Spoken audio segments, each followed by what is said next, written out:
पराली का मुद्दा हम सब जानते हैं। दिल्ली एनसीआर वाले पराली के धुएं से परेशान है। वो कहते हैं जो धुआं उनके यहाँ जो समस्या आ रही है उसमें बड़ी वजह पराली है। हालांकि किसान कहते हैं कि इसमें उनका जो प्रतिशत है प्रदूषण में उसे 6 से 8% है। लेकिन कुछ भी हो, पराली का जलाना गलत है, ये बात बहुत अच्छे से किसान भी जानते हैं। मैं अभी फगवाड़ा में हूँ, तो फगवाड़ा में कई तरह किसान मिले, वो जो बता रहे हैं कि वो पराली जलाना नहीं चाहते थे। मैं ऐसे ही किसान के यहाँ आया हूँ जिन्होंने इस बार पराली नहीं जलाई है, क्योंकि उनको लगा कि पर्यावरण को नुकसान हो रहा है।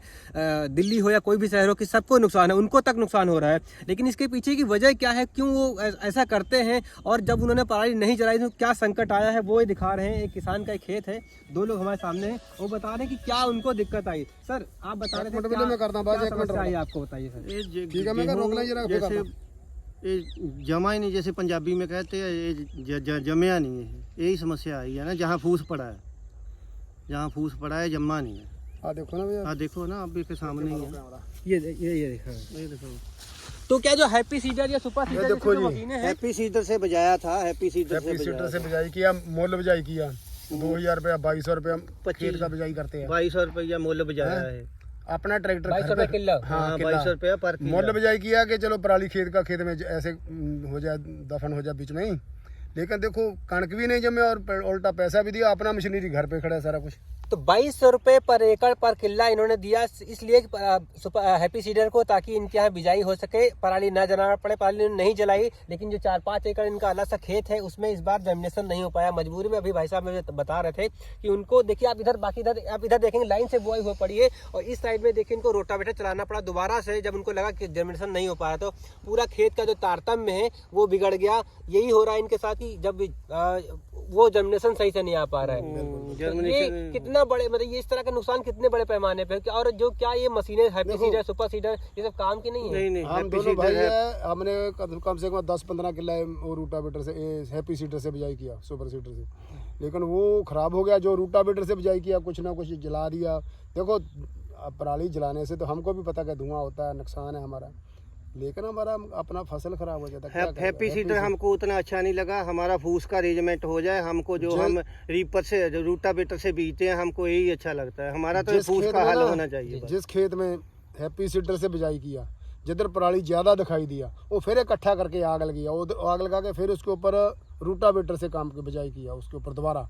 उधर कणक ठीक है, जिधर हैप्पी सीडर का बिजाई, वो देखो लाइन पे देखो ना, दाना निकले। देखो लाइन में ऐसे जगह जैसे मकई बिजाई किया ना, एक गिठ पे 1 फुट पे दाना जमे। कणक ऐसे थोड़ी होता है, कणक की बिजाई तो लगातार होता है, गेहूं नहीं ऐसा होता है। अच्छा, मुझे ये बताइए कि जैसे कि क्या बाकी पराली के जो प्रबंधन है, जैसे वो मशीनें जो आ रही हैं, SMS मशीनें जो आ रही है, या कोई और वो मशीनें? वो मशीन आती है, लेकिन बात ऐसी है ना, हम अपने खेत की सेल देखते हैं। ऐसा ना हो कि मशीन हमारा तो आज बिजाई करने वाला, वो मशीन को वेट करते करते 8 दिन निकल जाएगा। तो फिर वो जो नहीं, पराली इकट्ठी करने वाली SMS से बढ़ाया था, SMS लगाया मशीन के पीछे। अच्छा, कंबाइन के पीछे SMS लगाया, उसका भी वो 500 रुपया फालतू लेता मशीन वाला, तभी काम नहीं हुआ। तो ये उससे फिर भी यही दिक्कत आई है ना। इसी यानी कि कहीं कहीं टेक्नोलॉजी में दिक्कत है, जो टेक्नोलॉजी आपको किसानों को दी जा रही है उसमें दिक्कत है। देखो पराली जितना पराली हो जाता ना, इसका इतना खेत में नहीं आता कंट्रोल में। मैं तो आपको पहले ही बताया, गवर्नमेंट का कोई ध्यान नहीं। इधर को प्लांट लगाए हमारे एरिया में, वो गड्ढा बनाने वाली मशीन, कुर्सी पे बैठ के बात करता है ना, वो तो मुंह से बात करना बहुत आराम से आसान है, हाथ से काम करने से पता चलता है। जो करता है ना उसको पता है क्या दिक्कत आती है। जो एसी में कुर्सी पे बैठ के तो बोल देते कि ये पराली को नष्ट करो खेत में, बस बंद कर दो, कैसे जलाओ मत, कैसे। अच्छा, बहुत सारे लोग कहते हैं कि जो दिल्ली में, जैसा मैंने कहा, जैसे धुआं आया, नुकसान हो रहा है, इस सबके सर नुकसान से तो हम समझते हैं। दिल्ली में क्या होता है, पंजाब में भी होता है, हरियाणा में। दूसरी बात एक और है, दिल्ली के साथ हरियाणा है, हरियाणा का धुआं भी तो जाता ही है। पंजाब के गले में दिल्ली वाले क्यों पड़ते हैं, बस है ना। ये सबको कहता है, मतलब किसान पराली नहीं, अच्छी बात जानते हैं कि आप उसे, जिधर चावल होता है ना, पराली को तो आग ही लगता है। यूपी में भी लगता है, पंजाब में भी, हरियाणा में भी, जिधर भी खेती होता है पराली को क्या करेगा। आप ये आप लोग जानते हैं ना कि बहुत नुकसान है, और आप नहीं जलाना चाहते। आप नहीं चाहते। मैं तो पहले बताया, ये आसान बात नहीं है आग लगाना। आग लगाने तो हम भी परेशान हैं, पर ये गलत है। फूस का कोई अरेंजमेंट हो ना तो ही है।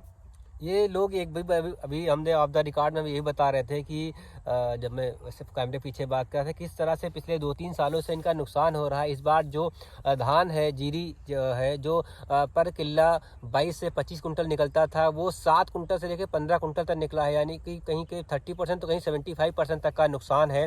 इससे पहले गेहूं में नुकसान हुआ था तो यहाँ पे हीट वेव आया था, और गन्ने में इस बार धान में इस बार बौना रोग हुआ है। तो कई जगह लिखा भी गया, इस बारे में पढ़ा भी गया, लेकिन उसका क्या हुआ कि जो पौधा छोटा रहेगा उसमें कभी बीज नहीं आया। तो ये अलग अलग समस्या है किसानों को। मैं थोड़ा और दिखा दूं आपको, देखिए समस्या, ये गेहूं से इस तरह बुआया गया था, ये जिनको कई बार अगर दफ्तरों में बैठे लोग नजर नहीं आता तो ये ऐसे बुआ कुछ इसका जनरेशन इस तरह होना चाहिए था, लेकिन ये हुआ नहीं। जिधर पराली नहीं है ना उधर पूरा दिखाई देता, तो वहाँ पे जिधर आप लोग खड़े हैं देखो कुछ है। तो अब वो है कि इतना काम कितना करेगा, मतलब इनकी अपनी समस्या ये कि नजरिए से कि कितना समय इनको मिले एक फसल से दूसरे फसल के बीच में कृषि ऑपरेशन से काम करने के लिए कितना समय मिलेगा, कैसी मशीनें मिल पा रही हैं, किस तरह का मौसम जा रहा है, इनको ये भी दिक्कत है। अगर हमने बहुत देर से बुआई की तो ऐसा न हो जाए कि यहाँ पे गर्मी आ जाए, हीट वेव आ जाए तो ये चले जाए। तो ये सब लोग, मैं फिर कहूँगा ये सब लोग वाकिफ हैं कि पराली नहीं जलाना चाहिए, पराली नहीं जलाना चाहते।